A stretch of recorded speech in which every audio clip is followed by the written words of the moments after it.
Namaste. Hello, everyone. I'm Dr. Renee Mehra, and today I'm joined by a very esteemed panel from India who are going to tell us all about the initiatives taken by the Ministry of Ayush in Government of India in healthcare management, especially in COVID-19 management. We'll be also talking to them about Ayush's collaborative efforts in the World Health Organization, as well as evidence-based scientific studies and clinical trials that are underway in Ayurveda that creates a new and robust conversation on the role of traditional medicine in public health and disease management. So thank you all for joining us today. Let me introduce my panel, Dr. Rajesh Kotecha. He's the Secretary of the Ministry of Ayush in Government of India since 2017. He's an Ayurvedic physician and has a doctorate in Ayurveda. He's authored 2 books, Beginner's Guide to Ayurveda and Concept of Atattva Bhinivesha, which is all about mental illnesses and psychiatric disorders. Dr. Kotecha is the former Vice Chancellor of Gujarat Ayurveda University. He has received many coveted awards, including the Padma Shri in 2015, the Global Ayurveda Physician Award, and the Ayurveda Ratna Award in 2008. Thank you so much, Dr. Kotecha, for joining us today. Namaste. Namaste. Dr. Bhushan Patwardhan is a national research professor designated by the Ministry of Ayush in the Government of India. He's one of the top cited biomedical scientists in India. He is the former Vice Chairman, University Grants Commission, Chairman of the Indian Council of Social Research. He's a member of several academic research and policy committees, such as Lancet Citizen Commission, National Board of Examination, World Health Organization, and NCIM Health Research Institute in Australia. Professor Bhushan Patwardhan is the Fellow, National Academy of Sciences and National Academy of Medical Sciences in India. He's the founder, editor-in-chief of the Journal of Ayurveda and Integrative Medicine, published by Elsevier. He's the recipient of several awards, holds 8 Indian and 2 US patents, and has 175 plus scientific publications and 10,000 plus citations. That is an astonishing achievement. Thank you so much, Dr. Patwardhan, for joining us today. Thank you. Thank you. Thank you. Next, we have Professor Dr. Tanuja Nesari. She's the director of the All India Institute of Ayurveda in Delhi. She has a PhD in Ayurvedic pharmacology. She's the chair for Health Sector Sub-Skill Council for Ayush under the Ministry of Ayush. She has worked as the CEO for the National Medicinal Plant Board, Ministry of Ayush. Currently, she's a member of the General Assembly of ICCR, which is the Indian Council of Cultural Relations. She's a member of the Board of Governors of Central Council of Indian Medicine. She serves on various academic boards of many universities. She's on the Advisory Council of AAP USA, that's the American Association of Ayurvedic Professionals in the United States. She has 74 papers and over 90 review articles in index journals. And she's also the executive editor of review of many index journals and has authored and edited 15 books in English and in regional languages. Last but not the least, we have Dr. Geeta Krishnan right here. He is Dr. Geeta Krishnan Gopal Krishna Pillai, that's his full name, works with the World Health Organization at Geneva, and as the technical officer at the Traditional Complementary and Integrative Medicine Unit. Dr. Geeta supports the objectives of WHO to integrate traditional medicine into the national health systems of its member states. He leads the development of the M-Yoga mobile app for the World Health Organization. Dr. Geeta has an MD in Ayurveda and extensive clinical and research experience in integrative medicine. He's a key member of Ayush-based COVID-19 response task force of the Government of India and is an organizer of several clinical trials on COVID-19 internationally as well as within India. Dr. Geeta has been engaged in traditional medicine and health-related policy and advocacy in several countries. Thank you all for joining me from India. And This is going to be a great discussion as to what we are doing with the health challenges. And I'm going to first address my first question to Dr. Rajesh Kotecha. Dr. Kotecha, we know that the pandemic has upended lives. It has created so much of distress emotionally, psychologically, economically. And it's also created a paradigm shift in healthcare, both in the public as well as in policymakers. Tell us the role of Ayush in the last 1 year, how it has addressed critical health challenges brought on by the pandemic in India. Thank you for inviting me, Rini, and for this, very prestigious forum and for this discussion as a panelist. Ministry of Ayush, Government of India has contributed significantly in the mitigation and management of COVID-19 across the country. In this regard, Ministry of Ayush has taken several steps as suggested. For example, in the beginning of the crisis in the month of end March 2020, we have issued an advisory for self-care, home care for the prophylaxis or for immunity promotion. And all those advices were based on, at that time, the experiential evidences and empirical evidences and suggested by eminent physicians. Later on, we also have validated those suggestions, and we found that all of them have significant contribution as an immunomodulator or as a, if somebody is suffering with the lung issues or some respiratory symptoms, it is they are very good. So this is one thing that we did. We also have issued the guidelines for the physicians of Ayush, like Ayurveda, Siddha, Unani, homeopathy. We also were able to offer the health system, our infrastructure. We have huge infrastructure across the country, like some more than 50,000 beds and 750 plus colleges having at least 100 beds. So in addition to these 50,000 beds, so it's huge. So we were able to offer them to use as COVID care center and COVID facility. We also trained more than 33,000 Ayush master trainers, and subsequently they have trained Ayush professionals, physicians and paramedics. So across the country, more than 100,000 Ayush professionals were used during COVID crisis, during first wave and during second wave also. Professor Patwardhan is here, Dr. Geeta Krishnan is here. Professor Patwardhan, under his chairmanship, we have constituted an interdisciplinary task force. And this task force have actually helped us immensely. Professor Tanuja Nesri and Geeta Krishnan were also the member of this task force. And it was an interdisciplinary task force. So having members from across the different disciplines like ICMR, Indian Council of Medical Research, or the Department of Biotechnology, and different eminent institutions, AIIMS Delhi, and Ayush professionals, Ayush research councils. And they have actually helped us immensely to visualize and design different clinical trials, different research, different prophylactic and observation studies, preclinical studies, etc. And we were guided by them. One last thing I want to mention is about Ayush Sanjeevani mobile app based study. So we have launched a mobile app known as Ayush Sanjeevani, and we were able to collect more than 1.35 crore, it's like 13.5 million data sets from across the country, which is more than 1.2% of the population of India. And from these data sets, we found that 85% of Indian population, they have used Ayush measures for prevention of COVID-19. And out of this, 89.98% respondents agreed to have benefited from these interventions. So that is huge, and it is now published also. Government of India also has released National Clinical Management Protocol based on Ayurveda and Yoga for management of COVID-19. And also post-COVID-19 care protocol also has integrated Ayush suggestions. So those are broadly the contribution of Ministry of Ayush. So you've given us a good snapshot of what Ayush is doing. Ayush has recommended many studies at this time to determine the impact that you talked about, the efficacy of COVID-19 interventions. I wanted to ask you, Dr. Kotecha, are these studies statistically powered? Are they well designed? Are they robust?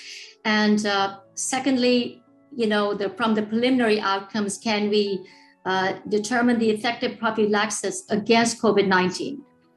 Yes, actually, First of all of these studies, as I mentioned, is powered by statistical designs and batteries, and protocols were actually thoroughly reviewed. And when all of these were monitored by Professor Patwardhan as a chairman of this task force, and with the help of all the experts, it was thoroughly reviewed. I want to mention that these studies in number more than 126 at the 151 locations across the country, very huge. But all of them were not only clinical studies; they are all combination, multi-center trials, randomized controlled trials, observation studies, single-arm studies, preclinical studies, uh, blocking studies, or large-scale prophylaxis studies. So it's combination of prophylaxis studies, combination of treatment studies, and looking at the antiviral properties, anti-inflammatory properties, etc. So there are a lot of and mechanistic studies. So I want to also mention happily that out of these studies, 90 studies are already completed. Remaining studies are either completed or in the last phase of completion, and data evaluation is going on. Out of these studies, we have 19 studies already published into reputed journals. 25 is available in public domain through preprint servers. So it's huge. And there are 48 more publications, manuscripts are under review process. So all of them were very robust. And as an outcome, we were able to translate two candidates, like one is Ayush 64 and another is Kabasura Kudinir, is a Siddha medicine.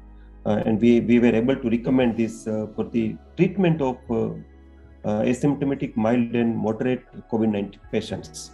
And it has actually helped a lot, particularly during the second wave, because these medicines were recommended just in the middle of the second wave.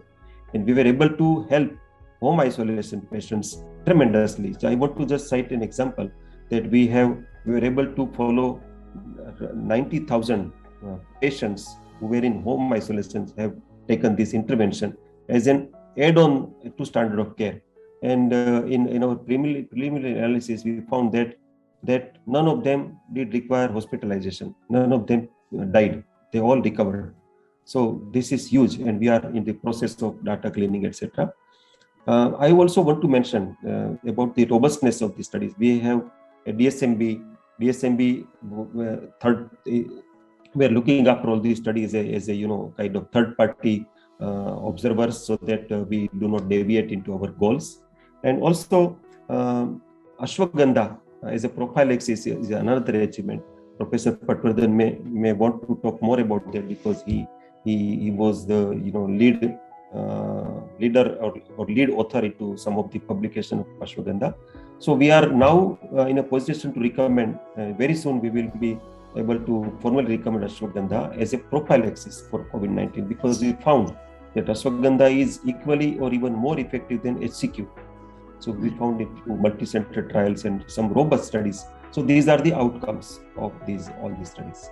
Thank you. That's good. And you talked about Ashwagandha as well. And I think many other Ayurvedic herbs, such as Ashwagandha, Gudichi, yes, and Rasayana, like Chyawanprash, Kushmanda, the sales went up in the pandemic time. Yes. Would you attribute this to the Ayush's health, the education, the concerted efforts in outreach, the scientific-based evidence that is coming out? Because it went almost 400%. The growth of these sales went almost 400%. So would you say it's all about getting into the area of public health and health education, health management in India? Yes, actually, the best example is that even our Honorable Prime Minister, has, in several occasions, he has mentioned about Ayush intervention. He has advised the people to use Ayush intervention. So at this level, as highest level, it was recommended. So people have taken it, very religiously, and they got benefited also. I want to cite this example of one of our study, which Professor Tanuja Nesri, her institute did with Delhi Police. And with 80,000 Delhi Police, we did this study as a prophylaxis of Chyawanprash and Aruntail and Ayush Kwath, etc. And we found that we were able to reduce the mortality by 1/4 as compared to the Delhi population. And they were all frontline warriors. and the incidence rate also went significantly down. So this is one of the example. And also, actually, you are right that other candidates like Guduchi, Yashtimadu, Kalmeg, Vasa, there are so many candidates, and tremendous work has happened into all those candidates, and it has contributed significantly into the commerce because those were scientifically validated, backed with evidences, and people took it very religiously. It is into the culture of the country. People, they have accepted it very well, and we had also experience of global commerce. So there is it's not only commerce have multifold increase in India, but there were 3 to 4 times growth of commerce, export of certain candidates like ashwagandha, for example. Ashwagandha is one of the 3 most popular supplements in US. So that's right. Those kind of things has happened. And recently we had one of the agency did a study for us about the size of our sector, and we found that it grew almost 3 times into last 5 years, and now our size of the manufacturing sector is $17.5 billion, which is 100,000 crore, and it is going rapidly year-on-year basis at the rate of 20+%.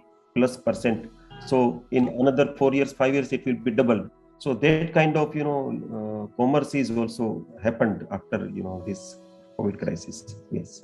I'm going to talk about the treatment interventions, Dr. Nesari, later on. But Dr. Patwardhan, we do know, as Dr. Kotecha said, that these studies are robust and they are replicable and they're authentic and they are statistically powered. And you're one of the mentors, also with Dr. Geeta, that actually helps in publication and brings more also capacity building. So how has your mentorship and your Dr. Geeta Krishna's mentorship helped in the research area? Yeah, research, as Dr. Rajesh Kotecha has mentioned, this task force has done work by taking people from different disciplines together. And Rini, let me tell you, COVID has brought modern medicine and traditional medicine on the same level playing field, because COVID is as new to allopathy as new it is to Ayush or Ayurveda, So nobody can have a monopoly. So monopoly of any system is not good, because in every system there are some positive and some limitations. So we should take best advantage of whatever is available, and that opportunity COVID has provided us, And therefore, the amount of people they have openly used Ayush interventions, what Dr. Kotecha said, more than 80% of Indian population has used one way or other some kind of a traditional medicine. So this mindset change is very, very important. People's way to look at Ayurveda or yoga has completely changed during the COVID times, and they have realized the benefits of it. And one of the trials which we have conducted, head-on comparison of hydroxychloroquine with ashwagandha, randomized controlled clinical trial. The preliminary results of this trial have been just published last week in one of the Elsevier journals, and where we have shown that ashwagandha has certainly benefits over hydroxychloroquine, and it is significantly better as far as the adverse reactions are concerned, which are very, very less in case of ashwagandha. So when we have safer and effective prophylactic agent like ashwagandha, we need not go in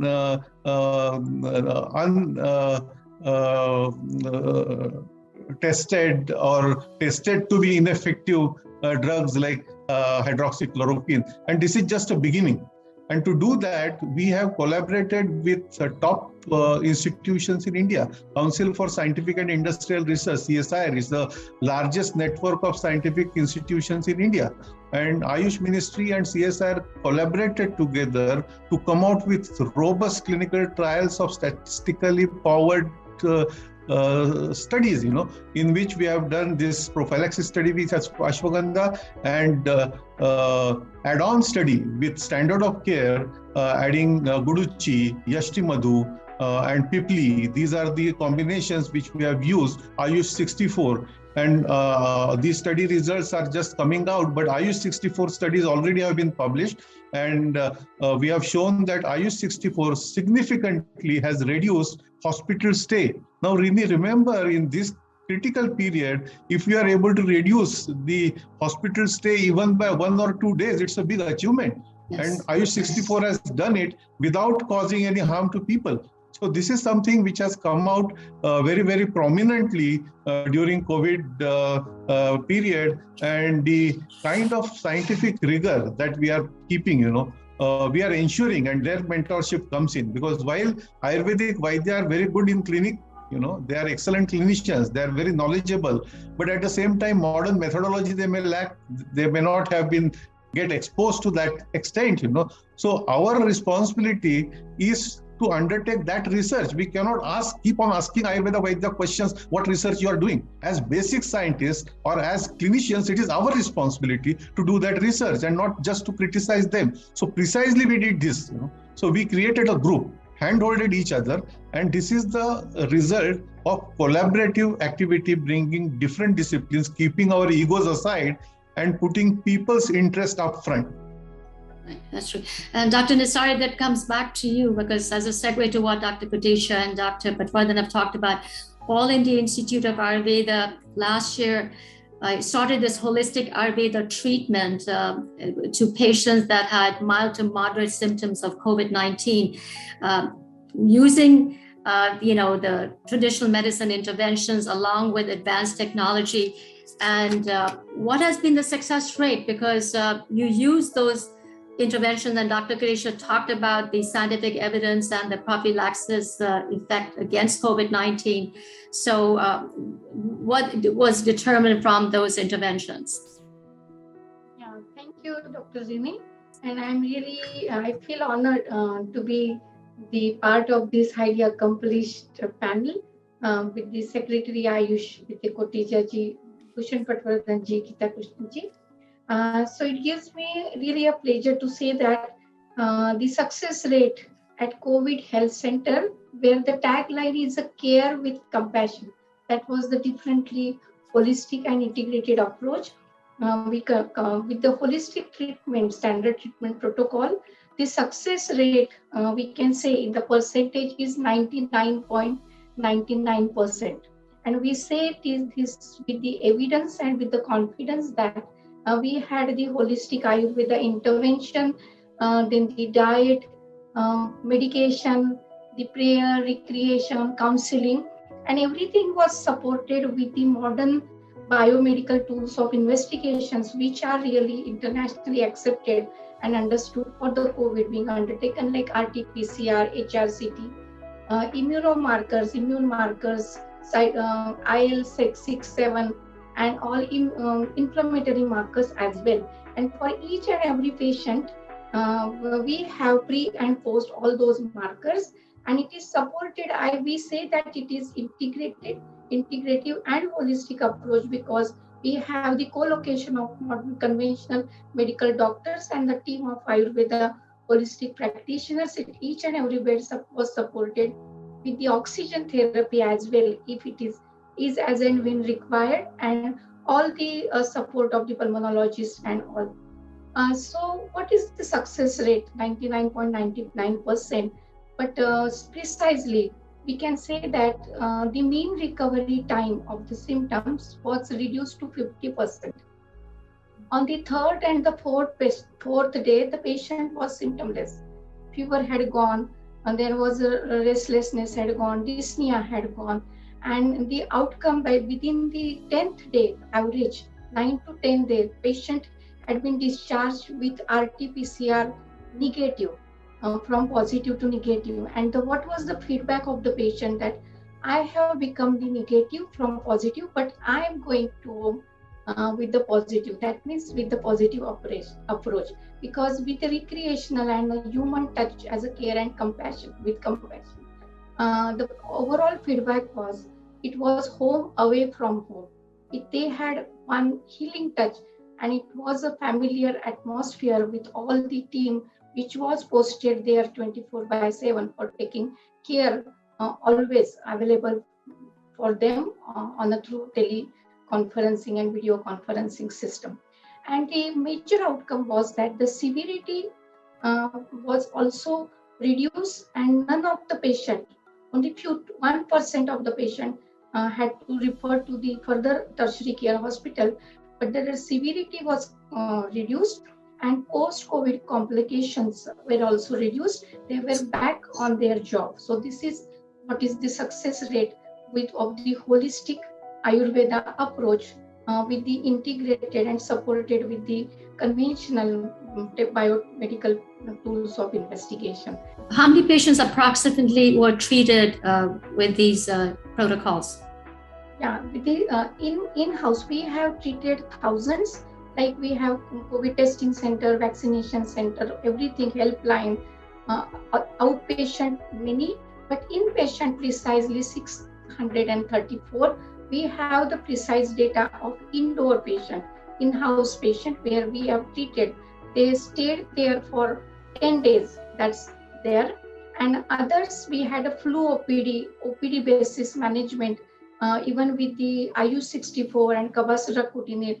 We have treated thousands of patients of mild to moderate on OPD basis, and where the data is meticulously maintained.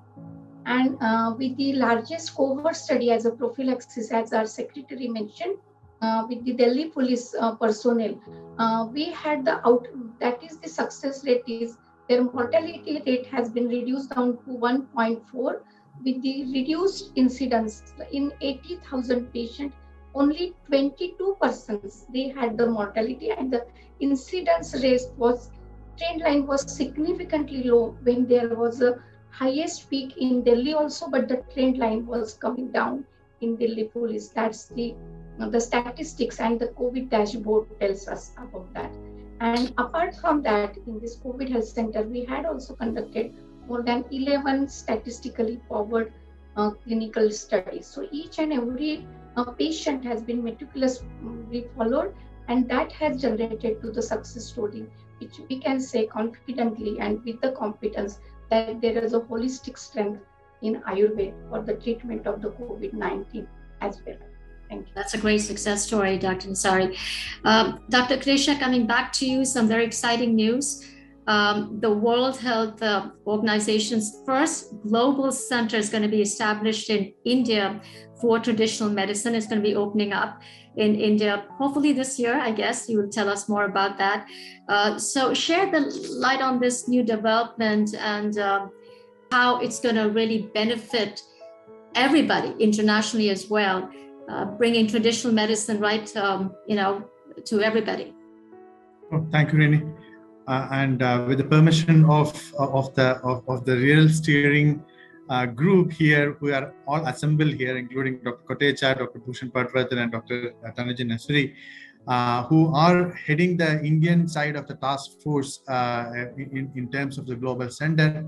I could tell you in broad sense what the global center envisages. The global center for traditional medicine is the materialization of a vision to make sure that traditional medicine is most appropriately utilized and given the right place in healthcare across the globe. And such a center which focuses on the strengths of traditional medicine and the weaknesses of the current system of health and the needs of the health in different communities are not available right now. And the whole purpose of the global center is to lay a foundation for becoming a pillar for developing such a robust a program which will help each and every member state according to their own resources, according to their own requirement, with evidence. So that's the most important part of the global center. This global center, or the global center for traditional medicine, will create evidence-based protocols, or rather, or formulate evidence-based policies which will allow the member states to decide, of WHO to decide what is to be undertaken using their traditional medicine resource, what is safe, what is effective, what can be utilized most economically, and what can be useful for their community. So this is the whole big picture of the global center.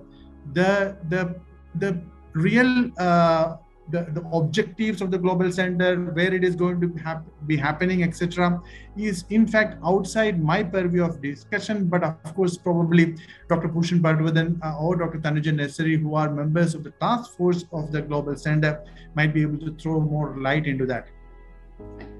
But Dr. Kotecha, when do you think the center is going to be up and running?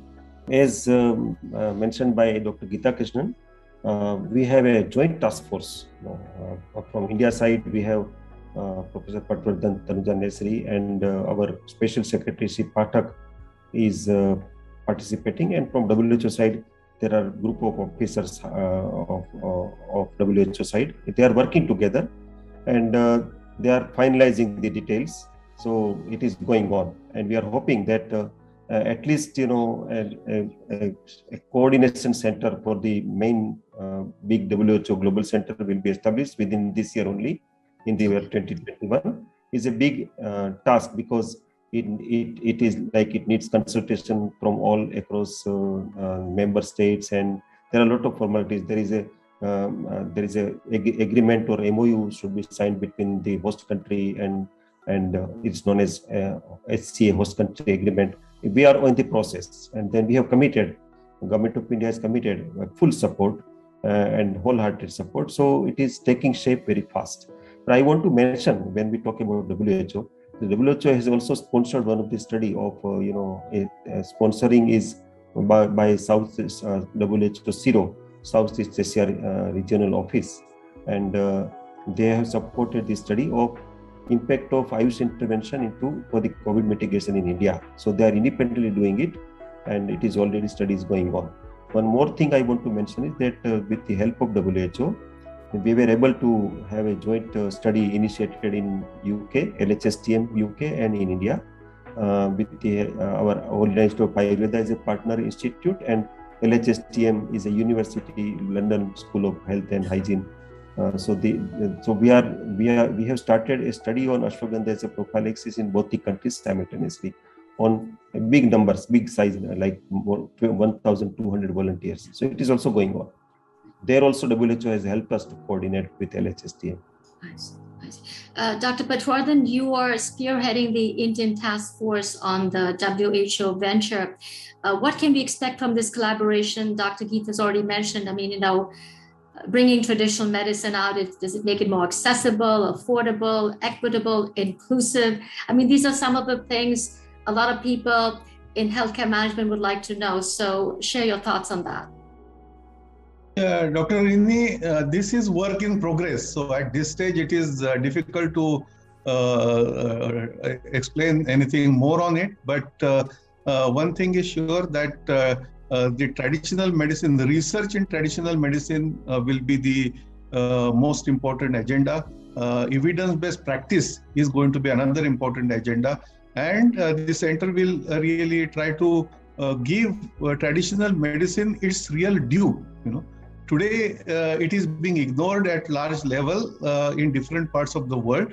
And so whatever scientific research is necessary to bring it in the mainstream and really bringing various systems all over the world. There are so many traditional systems. So this is not, although it will be in India, it will look at the global traditional medicine in a way, and it will create some kind of a capacity building exercise also for traditional medicine researchers. Dr. Krishnan, coming back to you, will this create a benchmark document which will help facilitate in the standardization of Ayurveda curriculum, accreditation, credentialing, so that it really it's streamlined?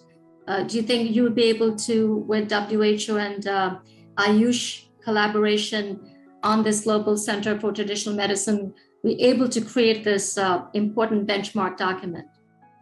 In fact, it's a very important question. Even before the thought of Global Center for Traditional Medicine, the Government of India, Ministry of Ayush has been in touch with WHO and has already initiated the development of a benchmark document or a technical document for the for the practice of Ayurveda as well as for the training of Ayurveda. So these are two very important documents that are going to come out from WHO. Simultaneously, it's parallel activity. It is not right now connected to Global Center for Traditional Medicine, but it is a parallel activity and it is already on the line. And in fact, if you a little bit of history, in 2010, WHO had come out with a benchmark document for training. And in 2017-18 onwards, we started working on a benchmark document for practice of Ayurveda. And in consideration of the tremendous growth during this period, between 2010 and 2020, the different experts we had consulted across the globe, more than 46 countries, they had been of the opinion that the training document has to be updated to the mark of the benchmark document, which is actually reflecting what is happening right now and what could be happening in the future in different member states. So this will be almost new documents which are coming out with the support of the Ministry of Ayush. And as you rightly said, it's going to be really a determining factor and a supporting factor for many countries, especially like countries like US, where there are more than 5,000 or I think tens of thousands of Ayurvedic doctors, but there is no credentialing process, there is no accreditation process, which organizations have started. And I am from working with the ministry together and discussing with the ministry and with the advice of the secretary, I am sure that there is a lot of chance that a strategic and tactical support might become available for these organizations if they work together to create a accredited process within US. And I think I understand from the secretary here that from my discussions with him that if all the organizations are coming together, there could be a possibility that the ministry might be interested in supporting that activity also. So that's a very exciting time. I think in the next 5 years there could be a lot of change which could happen through these documents, as well as through the support and also the active organized work of the physicians in US. In US, Ayurveda might get credentialed and will get accepted. Yeah, so this is great news because it helps in the training of Ayurveda practitioners and in the clinical practice. So the benchmark document is something all of us are looking forward to. Dr. Kadesha, would you like to add on to this? Actually, I want to add that also we are working with WHO for the inclusion of the Ayurveda, Unani and Siddha morbidity codes into ICD-11, traditional medicine chapter. So this work is also going on. We also are working with them for the terminology of Ayurveda, Siddha, Unani. So a lot of things are happening with WHO. This is just an additional information in addition to what Dr. Geeta Krishnan said. And ministry is committed that such kind of the innovative things is the need of the time, because there is huge demand, and we have to match this demand by innovative steps, which is scientifically relevant, scientifically evidence based, and also which is like kind of acceptable to the entire sector, including the conventional medicine specialist also, based on all these evidences. So that is what we are creating, this ecosystem. And I'm very happy that things are going to very right direction. That's great, because I know that Ayush is one of the main aims of Ayush is to promote, revive, and preserve the ancient healthcare systems, whether it's Ayurveda, Yoga, Unani, Siddha, Homeopathy, Naturopathy, and this gives an additional space to Ayush with working with WHO with a benchmark document and having this Center for Traditional Medicine in India. Moving on to Dr. Tanuja Nasari, I know that Dr. Kadesha talked about it as well, the studies that are going on overseas as well. There are MOUs with many medical universities and hospitals around the world. So we're talking about the London School of Hygiene. Dr. Kadesha did talk about that. This is in UK. Then we have the European Academy of Ayurveda, Harvard Medical School, NYU in the United States, Sydney University in Australia, as well as with the governments of Austria, France, and Germany. Tell us what can we expect from this MOUs, and what will be the areas that we jointly explored besides culture and context, of course, that plays a very vital role, as well as research. What are the other areas that you'll be exploring with these countries? Yeah, it's a very relevant question. Thank you, Rini, for this. And under the umbrella, with the support of Ministry of Ayush, and under this Ministry of Ayush, more than 20 MOUs have been already initiated, and out of which 9 countries basically we have the MOUs for the academic collaboration and conducting meaningful research, which can be translated into the mainstream practices. So basically, these are the academic and the research collaboration we have initiated, and through this, in this COVID pandemic, we have 9 research projects already in pipeline, and the one which already Secretary mentioned is with the London School of Hygiene, where Dr. Geeta Krishnan and with the WHOs we have already signed the MOU, and it is at the stage of the approval of NHA, and it is in the post-COVID and the long COVID management with the Ashwagandha. That's almost the September it will be initiated.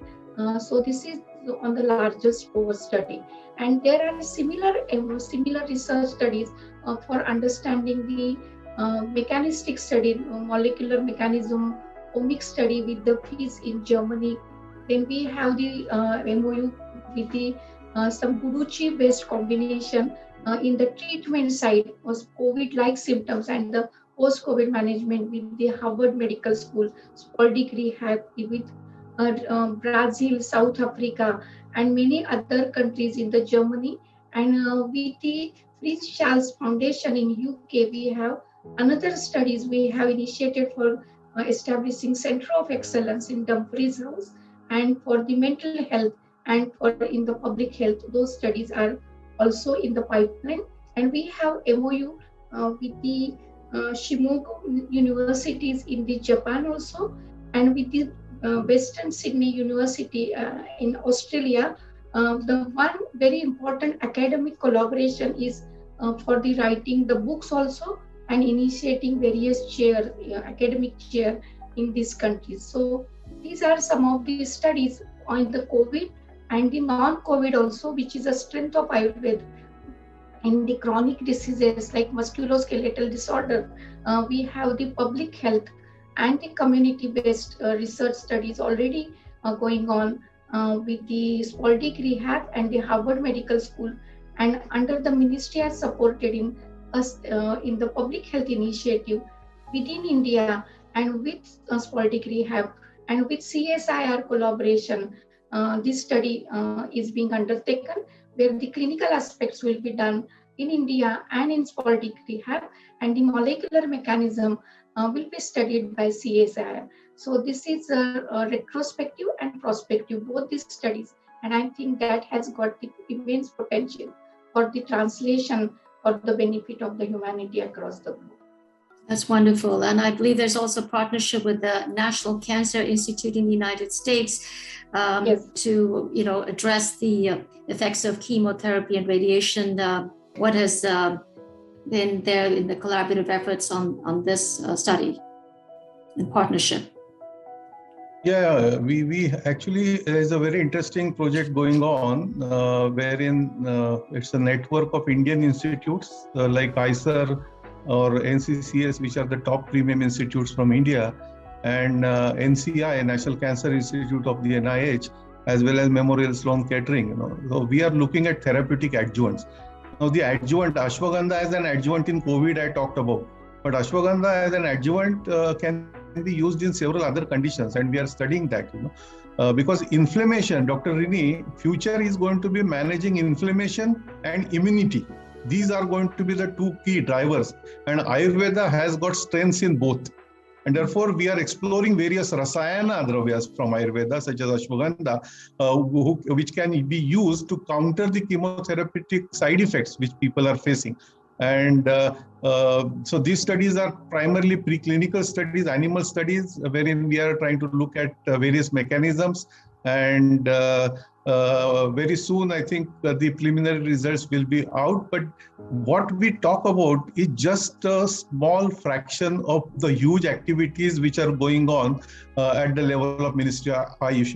The Central Council for Research in Ayurvedic Sciences, or CCRAS, they have undertaken several such studies in different parts of the world. So I think you'll have to do series of such interviews, to cover or to give better justice to this effort which is going on in India. But especially for the those who are in the US, normally may not know, and they may still think that Ayurveda is still in its primitive stages. That is a passe. Ayurveda and yoga, they have really started very, very aggressively going ahead with modern science and technology, and results of that, glimpses of that, we have started witnessing now. Absolutely. And I think this is very important. And as you rightly said, there are many studies that are underway, whether it's musculoskeletal disorders, whether it's oral health, mother's health. There's a whole lot of studies that are going on, cohorts going on, nothing less than 10,000. So these are very exciting times, I think, for traditional medicine and taking it to the next level. Dr. Kotecha, there's also been a data generated through the Ayush's Sanjeevani app on traditional medicine, which has been published in many scientific journals. Share the findings. Actually, Ayush Sanjeevani, I already mentioned that Ayush Sanjeevani it is a mobile app created specially to have an impact assessment of Ayush intervention in India for COVID mitigation. So we have initially used it for studying people's behavior for the prophylaxis, and we at that time during the September-October 2020, we have gathered these data sets of 1.35 crore or 13.5 million people, and we found that precisely 85.1% respondent have reported use of Ayush measures for prophylaxis purpose. And out of that, 89.8% population people said that they have got benefited. But in addition to that, we have upgraded that application, and recently we have reused it for the study of Ayush 64 and Cabaziracodenine as a therapeutic intervention, as an add-on to the standard of care for home isolation patients of COVID-19. So we have repurposed it, and then we have created this module of weekly follow-up of 3 weeks, so 7 days, 14 days, and 21 days. And we were able to gather the data of 150,000 patients of COVID. Out of that, 90,000 have completed this full follow-up of 21 days. So that is huge, a huge cohort, and we are now working on it. I also, want to add this, that what Professor Patwardhan said, that there is a huge thing going on. So for the information to the people who is listening this talk, that Ayush Ministry has also created a vertical,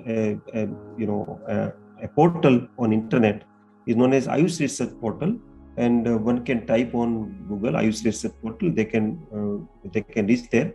We have posted more than 30,000 publications of all Ayush systems: Ayurveda, Yoga, Unani, Siddha, Homeopathy, Sovarikpa, and 30,000 plus publications. And it is all there available in searchable format. This is one thing. Another thing is that we did talk less about other Ayush systems. So I want to categorically mention that in addition to Ayurveda, lot of other systems also have contributed a lot. Like, for example, in homeopathy, there is significant observation about the nosodes for COVID-19. This is one very good development that I want to cite. In yoga also, we did conduct more than 16 studies, and we found very good results. In AIIMS Delhi, we have a Center of Integrative Medicine Research, CIMR, supported by Ministry of Ayush, and they are conducted, like you were mentioning, that there are a lot of areas of research like musculoskeletal, neurological, etc. So in more than 23 departments of AIIMS, different clinical departments, this center is studying on yoga intervention, and they found some very good outcome, like adjuvant to breast cancer, for example, or add-on of yoga in migraine. And although all of these studies are published, so there's a lot of things are going on other than Ayurveda also. That is what I wanted to mention. Ministry of Ayush has come out with very interesting another portal, which is called as clinical trial registry, clinical studies, the clinical case reports registry. So people from anywhere, and I'm sure Dr. Kotecha will talk about it, but anyone from the world who has done anything regarding COVID, they will be able to deposit their cases in this repository. So that repository itself will come in a future as a major practice-based evidence, because evidence is not only coming from science, it also is coming from practice, which today that documentation is missing. So this is one of the major steps that ministry has taken by creating this kind of a portal wherein Vaidyas or doctors or whoever is dealing with COVID-19 or any other disease subsequently can deposit their cases. I see. And one can also subscribe to the Ayush newsletter, which is it monthly newsletter, Dr. Kotecha? Yes. Yes. So that newsletter being published from Ministry of Ayush, and is available on our social media also. Yes, yeah, that's right. Lastly, I mean, we could go on for a long time because this is such a enlightening discussion and you're sharing so much of your insights. But how do you envisage the future of traditional medicine as an integral part of health promotion and disease prevention, not just for infectious diseases, but for chronic illnesses as well? We're talking of holistic healthcare solutions. Telehealth is on the rise, as well as advanced technology alongside it. So what are your thoughts on this? And we're going to start with Dr. Kotecha first. Actually, Dr. Rini, I can see the great future, because now we are doing fusion of digital health and Ayush intervention. So we are creating digital solutions for Ayush interventions, which is the futuristic kind of step. And there is a coming up is an era of personalized medicine, where Ayush interventions are being practiced since several thousand years. So we are doing some very interesting thing like Ayurgenomics at Institute of Genomics and Integrative Biology. And there are so many such things which is quite exciting. And I'm sure that future is of integrative medicine, where the evidence-based intervention of traditional medicines, including all Ayush and other traditional medicines, will be the properly integrated and will be the future of healthcare. Well, we talk about health more and disease management less. So people should stay healthy and they should not fall ill and require the support of the doctor. That is the dream, and that is achievable dream. Dr. Patwardhan? Thank you. Dr. Kotecha has summarized it very well. Yes, so the focus coming on health and not necessarily disease and cure. So that's how the personalized medicine and Ayurveda is actually a personalized medicine. And we are not only talking about drug development, Dr. Rini. We are doing a lot of research on basic concepts of Ayurveda also, such as concept of Prakriti. Yes. What is Agni? What are doshas? All these things are also going to give breakthrough research ideas which will progress modern science as well.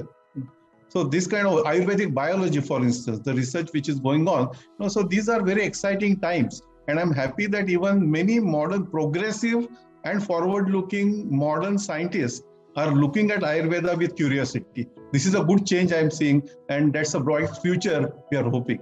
Thank you. Dr. Nesari? It is the tradition supported with technology, as what we are experiencing with our MOUs with IITs and the basic scientific laboratories. So tradition supported with technology will make Ayurveda and Ayush system classical yet contemporary. So the tagline, the message we can say that the future of the medicine is in integration and future of the medicine is no medicine. As Ayurveda says that the Ayurveda is a science of healthy and happy life. So either it is a no medicine or it is integration. That's the future of Ayurveda. Dr. Geeta, you'll be having hands full with the new center, global center. In fact, really so. I think this is a very important perspective that you have put forward. Humans have, since about 100 or 150 years, progressed after creating a goal to achieve. And it is in health, it was during the Alma-Ata Declaration when we said that by 2020, by the year 2000, everyone is going to be healthy. Then we, nearly around 2000, we decided that, no, we will be healthy by 2030. which is the Sustainable Development Goal. We are in 2021, and looking at the way in which health systems are inadequate to manage even the current available communicable and non-communicable diseases put together, and anything new comes in, it creates havoc in the entire system. I think if the health systems are not going to utilize the huge human knowledge and resource which is available in the form of traditional medicine, be it Ayurveda, be it traditional Chinese medicine, be it Unani or homeopathy, we are not going to achieve 2030, SDG goals. And that will be at the cost of human lives, human health, and economic cost for countries. So it is better that nations and policymakers start looking at traditional medicine in the most appropriate manner, give it proper respect, use the resources in the best manner possible, and make sure that they are able to achieve their respective goals by 2030. Otherwise, I can tell you that in 2031, we will sit together and make a 2050, SDG goals, which will not be much different from the 2030 SDG goals. So it is essential. So there is no question of whether traditional medicine is whether traditional medicine is useful. The question is, it is useful. The answer is it is useful. It is necessary. The question is whether we are going to use it or whether we are not going to use it. So those who use it will benefit. Those who don't use it will not benefit. I could tell you with one example, just to take, because I was with the help of the Ayush Ministry, I was able to travel to Hyderabad during this past 3 weeks, and I went to two institutions in Hyderabad in modern medical hospitals who were managing COVID, and mucormycosis. The fungal infection was a major problem there. And mucormycosis was managed very well using Ayurvedic treatment in two hospitals in Hyderabad. And I saw the data of 119 patients. 119 patients who had been, identified with mucormycosis, with severe condition of mucormycosis, who have completely recovered with Ayurvedic treatment. So where do we stop the use of Ayurveda and traditional medicine? Is this to be decided by the modern medical community who doesn't understand Ayurveda? Or is it to be decided by the health community who requires Ayurveda and knows how to utilize Ayurveda? This is a question which is open for all of us. Thank you.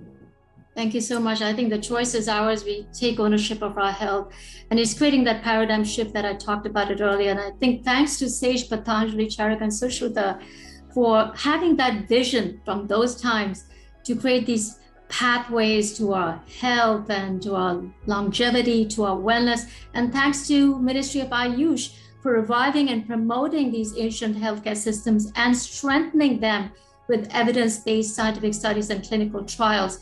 So this is a very exciting time. Thank you, Dr. Rajesh Kotecha, Dr. Bhushan Patwardhan, Dr. Tanuja Nesari, and Dr. Geeta Krishnan. Thank you all. And thank you so much for watching. I'm Dr. Renee Mehra. Thank you, Dr. Renee Mehra. Thank you. It was nice. Thank you. Thank you all.